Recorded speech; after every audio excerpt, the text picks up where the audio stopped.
Қазақша ертегі Арыстан мен Тышқан.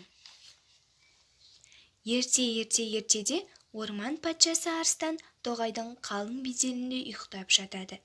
Ол бір тышқанның ойнақтап, үстінде жорғалап жүргенін сезіпті. Арыстан ұйқысынан ызаланып оянып, тышқанды ұстап алып өлтірмекші болғанда, тышқан жалбарынып: Тақсыр, мені кешіріңізші, бір жолға кешіре көріңіз, тип, бір күні мен де бір қызметіңізге жарармын, деп қоя беріпті. Арыстан оның сөзіне күліп: сен өзің бір кішкентай ғана тышқансың, менің қандай қызметіме жарамақсың, деп жаны ашып байғұс тышқанды қоя беріпті. Тышқан байғұс қуанып: Арыстан досым, деп жүгіріп ойнап кете береді. Күндердің бір күнінде Арыстан жорытып ойнап жүріп, аңшылардың құрған тұзағына түсіп қалыпты.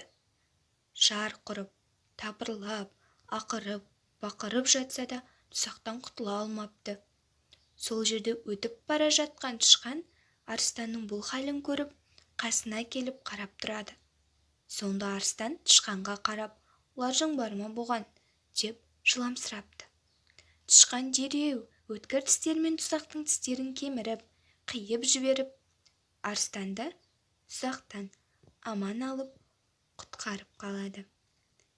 Тышқан бір күні Арыстанға күлімсіреп қарап тұрып: мені кішкентайсың деп менсінбеуші едің, міне мен сені бір ажалдан алып қалдым, деп күліпті. Осылайша Арыстан жасалған жақсылықтың қайырымы болатынын түсініпті.